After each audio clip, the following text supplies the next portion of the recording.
Hello प्यारे दर्शकों, आज की कहानी में हम कृष्ण और सुदामा की सच्ची मित्रता की कहानी जानेंगे। आइए शुरू करते हैं। सुदामा और कृष्ण की मित्रता बाल्यकाल से गुरुकुल में शुरू हुई। वे दोनों महर्षि शांतिपनि के शिष्य थे। गुरुकुल में वे साथ पढ़ते, खेलते और गुरु की सेवा करते थे। सुदामा एक ब्राह्मण परिवार से थे और अत्यंत साधारण जीवन जीते थे, जबकि कृष्ण यदुवंश के राजकुमार थे। लेकिन उनके बीच कभी भी स्थिति या धन का अंतर उनकी मित्रता को प्रभावित नहीं कर सका। गुरुकुल से शिक्षा पूरी करने के बाद दोनों अपने अपने जीवन में व्यस्त हो गए। कृष्ण द्वारका के राजा बने, जबकि सुदामा ने एक साधारण ब्राह्मण का जीवन जिया। सुदामा गरीबी में जीवन व्यतीत कर रहे थे। उनके पास पर्याप्त धन और संसाधन नहीं थे। उनकी पत्नी और बच्चे भी कठिनाइयों का सामना कर रहे थे। एक दिन सुदामा की पत्नी ने उनसे कहा, आपके मित्र श्री कृष्ण अब द्वारका के राजा हैं। यदि आप उनसे सहायता मांगे तो हमारी समस्याएं हल हो सकती है। सुदामा, जो स्वाभिमानी और सच्चे भक्त थे, सहायता मांगने में संकोच कर रहे थे, लेकिन अपनी पत्नी और बच्चों की स्थिति देखकर उन्होंने द्वारका जाने का निश्चय किया। सुदामा ने कृष्ण के लिए एक उपहार लेने का सोचा। उन्होंने अपनी पत्नी से कहा, मेरे पास देने के लिए कुछ नहीं है, लेकिन मैं उन्हें अपनी सच्ची भावनाएं और प्रेम अर्पित करूंगा। उनकी पत्नी ने चावल का एक छोटा सा पोटली तैयार की, जिसमें सुदामा अपने मित्र के लिए लेकर गए। यह उपहार उनकी गरीबी और प्रेम का प्रतीक था। जब सुदामा द्वारका पहुंचे तो उन्होंने देखा कि कृष्ण एक भव्य महल में रहते थे, लेकिन उनके मन में कोई ईर्ष्या नहीं थी। जब कृष्ण को पता चला कि सुदामा उनके द्वार पर आए हैं, तो वे अपने मित्र से मिलने दौड़े। उन्होंने सुदामा को गले लगाकर उनका स्वागत किया। श्री कृष्ण ने कहा, हे सुदामा, इतने वर्षों बाद तुमने मुझे याद किया। यह मेरा सौभाग्य है कि आज तुम मेरे घर आए हो। कृष्ण ने सुदामा के पैर धोए, उन्हें राजकीय सम्मान दिया और उनके साथ भोजन किया। सुदामा ने झिझकते हुए अपनी पोटली कृष्ण को दी। इसमें चावल थे जो उनकी पत्नी ने प्रेम से भेजे थे। कृष्ण ने खुशी खुशी चावल खाए और कहा, यह उपहार मेरे लिए अनमोल है। इसमें तुम्हारा प्रेम और समर्पण है। सुदामा ने मदद के लिए कुछ नहीं कहा, लेकिन कृष्ण उनकी स्थिति समझ गए। सुदामा ने द्वारका से विदा ली। उन्होंने कृष्ण से कुछ नहीं मांगा, लेकिन उनके प्रेम और सत्कार से उनका हृदय भर गया। जब सुदामा अपने घर लौटे तो उन्होंने देखा कि उनकी झोपड़ी एक सुंदर महल में बदल चुकी है। उनकी पत्नी और बच्चे खुशी से झूम रहे थे। कृष्ण ने बिना कुछ कहे उनकी सभी समस्याओं को हल कर दिया था। कृष्ण और सुदामा की यह कहानी सिखाती है कि सच्ची मित्रता में न स्वार्थ होता है और न ही धन का महत्व। यह केवल हृदय का संबंध है, जो समय और परिस्थिति से परे होता है। कृष्ण और सुदामा की मित्रता महाभारत का सबसे सुंदर और प्रेरणादायक प्रसंग है। यह कहानी हमें यह भी सिखाती है कि सच्चा प्रेम और मित्रता अमूल्य है। कृष्ण और सुदामा की यह कहानी हर व्यक्ति के लिए प्रेरणा है कि जीवन में मित्रता, प्रेम और समर्पण को प्राथमिकता दे। यही जीवन की सच्ची संपत्ति है। आज के लिए बस इतना ही। मिलते हैं अगली वीडियो में। तब तक के लिए धन्यवाद। हेलो प्यारे दर्शकों, आज की कहानी में हम कृष्ण का अर्जुन को सांत्वना की कथा जानेंगे। महाभारत के युद्ध का कुरुक्षेत्र केवल एक युद्ध भूमि नहीं था। यह धर्म, अधर्म और मानवता के मूल्यों की परीक्षा का स्थल था। इस युद्ध में अर्जुन, जो पांडवों के सबसे बड़े योद्धा थे, को अपने ही सगे संबंधियों के खिलाफ लड़ना था। कुरुक्षेत्र की भूमि पर दोनों सेनाएं आमने सामने खड़ी थी। अर्जुन ने अपने साथी श्री कृष्ण से कहा, हे माधव, मेरा रथ दोनों सेनाओं के बीच ले चलो। मैं ये देखना चाहता हूँ कि मेरे खिलाफ कौन कौन युद्ध के लिए तैयार है। कृष्ण ने अर्जुन के रथ को दोनों सेनाओं के बीच ले जाकर खड़ा कर दिया। अर्जुन ने देखा कि उनके सामने भीष्म पितामह, गुरु द्रोणाचार्य और उनके सगे भाई दुर्योधन और उनके प्रियजन खड़े हैं। अपने सगे संबंधियों और गुरुओं को देखकर अर्जुन का मन विचलित हो गया। उनका धनुष गांडीव उनके हाथ से छूट गया और वे कहने लगे, हे कृष्ण, मैं इनसे कैसे युद्ध कर सकता हूँ? ये मेरे परिवार और गुरुजन हैं। इन्हें मारकर मैं कैसे धर्म निभाऊंगा। अर्जुन ने अपनी व्यथा व्यक्त करते हुए कहा, यह युद्ध मेरे लिए केवल विनाश लाएगा। मुझे राज्य, धन या विजय की कोई लालसा नहीं है। यदि यह युद्ध धर्म है तो यह धर्म भी मुझे स्वीकार नहीं। अर्जुन ने अपना रथ छोड़ दिया और कहा, माधव, मुझे इस युद्ध से कोई सार नहीं लिखता, मैं युद्ध नहीं कर सकता। भगवान कृष्ण ने अर्जुन को सांत्वना देते हुए कहा, पार्थ, यह समय कायरता दिखाने का नहीं है, यह धर्म की रक्षा का समय है। तुम्हारा यह कर्तव्य है कि तुम अधर्म के खिलाफ खड़े हो और न्याय की स्थापना करो। कृष्ण ने अर्जुन से कहा, तुम्हारे सामने जो खड़े हैं वे केवल तुम्हारे संबंधी नहीं बल्कि अधर्म का प्रतीक है। यदि तुम अपने कर्तव्य से पीछे हटोगे तो यह तुम्हारी वीरता पर प्रश्न उठाएगा। कृष्ण ने अर्जुन को ज्ञान का वह अमर उपदेश दिया जिसे आज भगवत गीता के रूप में जाना जाता है। उन्होंने कहा, कृष्ण ने अर्जुन को समझाया कि यह शरीर नश्वर है लेकिन आत्मा अमर है। यह शरीर नष्ट हो सकता है लेकिन आत्मा का कोई विनाश नहीं। कृष्ण ने कहा, तुम एक क्षत्रिय हो और तुम्हारा धर्म है अधर्म के खिलाफ लड़ना। कर्तव्य का पालन करना ही सच्चा धर्म है। तुम्हारा अधिकार केवल कर्म करने में है, उसके परिणाम की चिंता करना तुम्हारा काम नहीं। कर्म करते जाओ और फल की इच्छा छोड़ दो। कृष्ण ने अर्जुन को सिखाया कि सुख दुख, हानि लाभ और जय पराजय में संभाव रखना ही सच्चा योग है। कृष्ण ने अर्जुन को यह भी बताया कि यह युद्ध केवल उनका व्यक्तिगत कर्तव्य नहीं बल्कि धर्म और अधर्म की लड़ाई है। तुम्हारे हाथ केवल माध्यम है। इस युद्ध में विजय धर्म की होगी और तुम धर्म के प्रतिनिधि हो।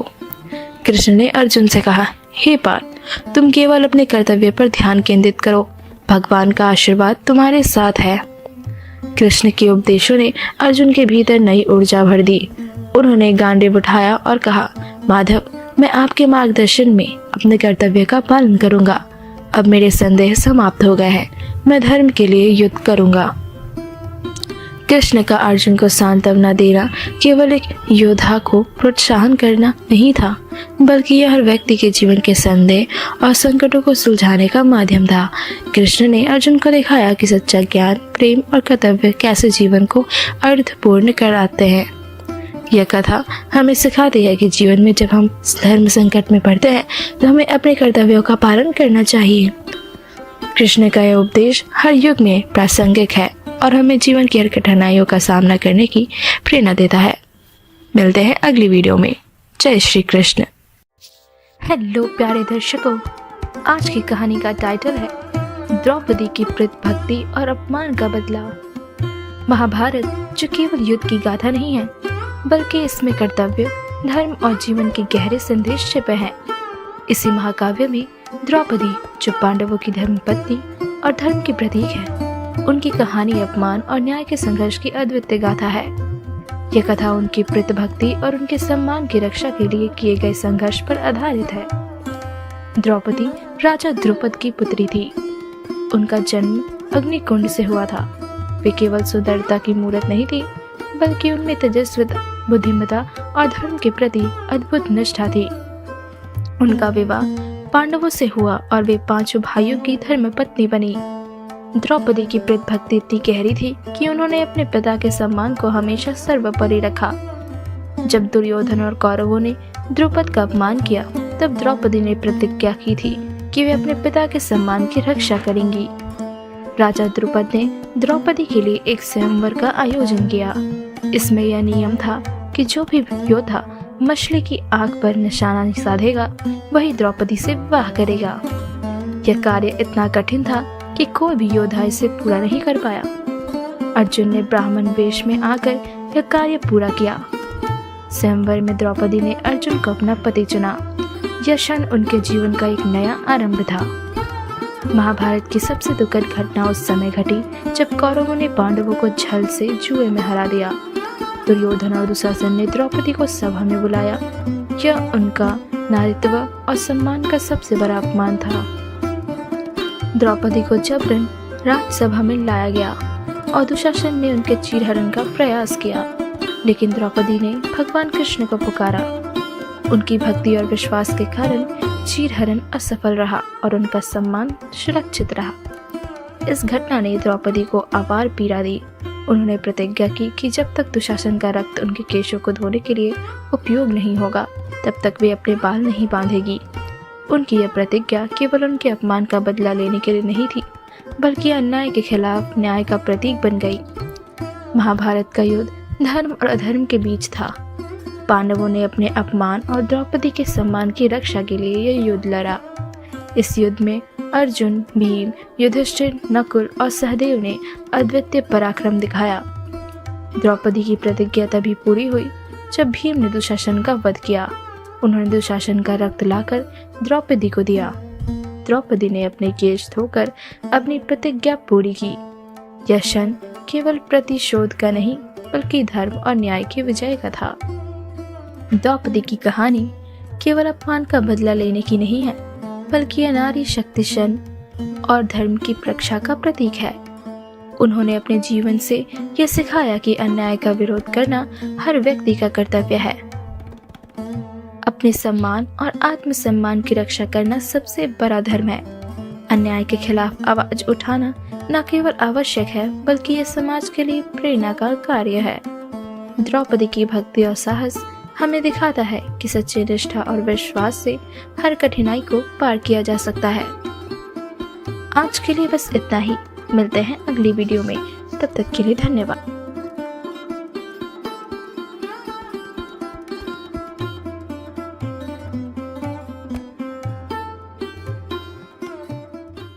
हेलो प्यारे दर्शकों, आज की कहानी में हम शकुनी की चारें और उनकी सजा की कथा जानेंगे। शकुनी गांधार के राजा सुबल के पुत्र थे। उनकी बहन गांधारी का विवाह धृतराष्ट्र से हुआ था। जब गांधारी को यह याद हुआ कि धृतराष्ट्र जन्म से ही अंधे हैं, तो उन्होंने अपनी आंखों पर पट्टी बांध दी और आजीवन अंधत्व का संकल्प लिया। गांधार के इस विवाह को शकुनी ने अपनी बहन के प्रति अन्याय माना। उन्होंने हस्तिनापुर को बर्बाद करने का संकल्प लिया और अपने कुटिल चालों के माध्यम से यह सुनिश्चित किया कि कौरव और पांडवों के बीच शत्रुता गहरी हो। शकुनी ने अपनी कूटनीति से दुर्योधन को यह समझाया कि पांडव उसके राज्य और सत्ता के सबसे बड़े शत्रु हैं। उन्होंने दुर्योधन को पांडवों के प्रति ईर्ष्या और द्वेष की आग में झोंक दिया। शकुनी ने कहा, दुर्योधन, अगर तुम हस्तिनापुर के राजा बनना चाहते हो तो तुम्हें पांडवों की पूरी तरह से समाप्त करना होगा। शकुनी के इस विचार ने दुर्योधन को अधर्म के मार्ग पर ढकेल दिया।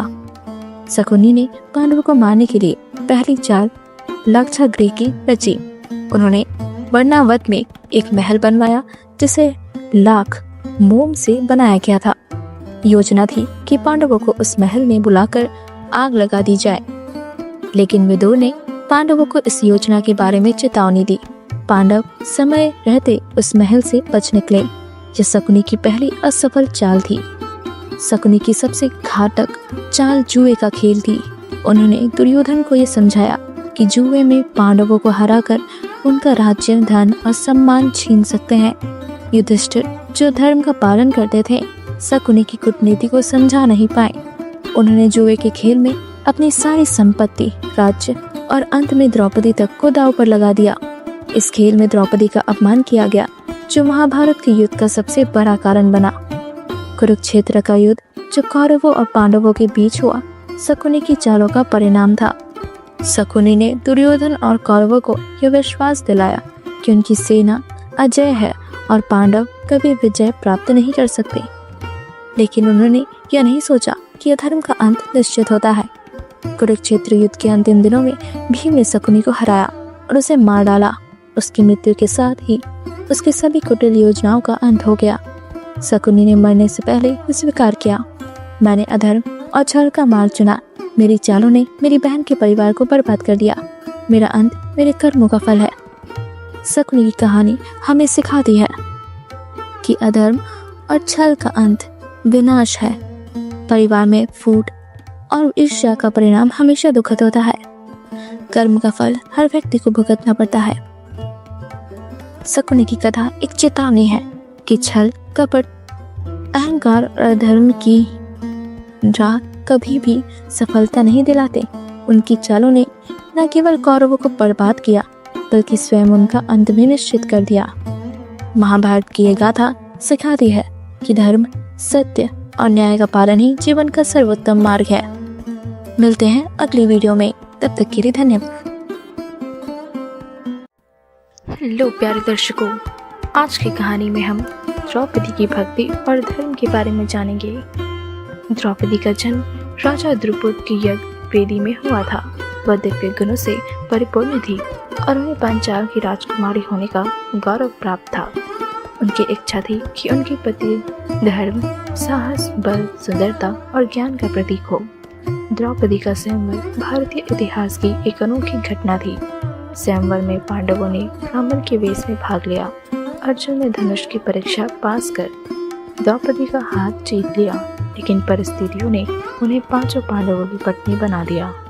यद्यपि यह निर्णय उनके लिए कठिन था, द्रौपदी ने इसे अपने धर्म और नियति के रूप में स्वीकार किया। द्रौपदी की भक्ति और धर्मनिष्ठा की सबसे कठिन परीक्षा उस समय हुई जब कौरव सभा में उनका चीरहरण किया गया। यह महाभारत के इतिहास की सबसे शर्मनाक घटना थी। दुर्योधन और दुशासन ने द्रौपदी को अपमानित करने का हर संभव प्रयास किया, लेकिन द्रौपदी ने अपनी आत्मा को अपवित्र होने नहीं दिया। उन्होंने भगवान श्री कृष्ण का स्मरण किया और अपने धर्म पर अडिग रही। जब दुशासन ने उनका चीर खींचना शुरू किया तो उनकी भक्ति ने भगवान श्री राम को पुकारा। श्री राम ने उनकी रक्षा करते हुए उनकी सारी को अंतहीन कर दिया। यह घटना द्रौपदी की अदम्य भक्ति और भगवान के प्रति उनके विश्वास का प्रतीक है।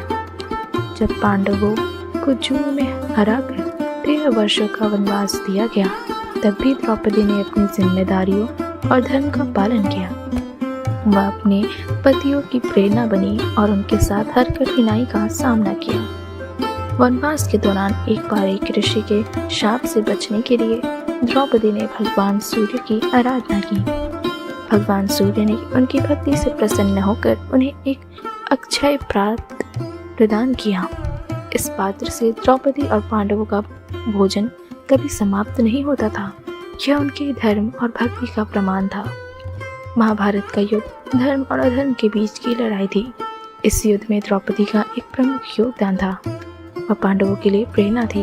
उनकी अपमान और उनकी पीड़ा की वह कारण बने जिसने पांडवों को अधर्म के खिलाफ लड़ने की शक्ति दी। युद्ध से पहले द्रौपदी ने भगवान श्री कृष्ण की आराधना की और अपने पतियों की विजय के लिए प्रार्थना की। उनकी भक्ति और आशीर्वाद ने पांडवों को युद्ध में सफलता दिलाई। द्रौपदी का जीवन हमें सिखाता है कि कठिन परिस्थितियों में भी हमें धर्म और भक्ति का मार्ग नहीं छोड़ना चाहिए। उन्होंने हर परिस्थिति में भगवान पर विश्वास किया और अपने कर्तव्यों का पालन किया। द्रौपदी की कहानी यह भी सिखाती है कि स्त्रियों की शक्ति और भक्ति को कभी कम नहीं आंकना चाहिए। उन्होंने न केवल अपने परिवार का समर्थन किया, बल्कि पूरे धर्म युद्ध में एक महत्वपूर्ण भूमिका निभाई। महाभारत के युद्ध के बाद जब पांडव स्वर्गारोहण के लिए गए, द्रौपदी ने भी उनका साथ दिया। हिमालय की कठिन यात्रा के दौरान द्रौपदी सबसे पहले गिर गई। युधिष्ठिर ने कहा कि यह उनके जीवन की एकमात्र कमजोरी थी कि उन्होंने अपने पतियों में अर्जुन को अधिक प्रेम किया। फिर भी द्रौपदी ने अपने जीवन के हर क्षण में धर्म और भक्ति का पालन किया। उनका जीवन इस बात का उदाहरण है कि स्त्रियों न केवल परिवार का आधार होती है, बल्कि धर्म की रक्षा और समाज को प्रेरणा देने में भी महत्वपूर्ण भूमिका निभाती है। आज के लिए बस इतना ही। मिलते हैं अगली वीडियो में, तब तक के लिए धन्यवाद।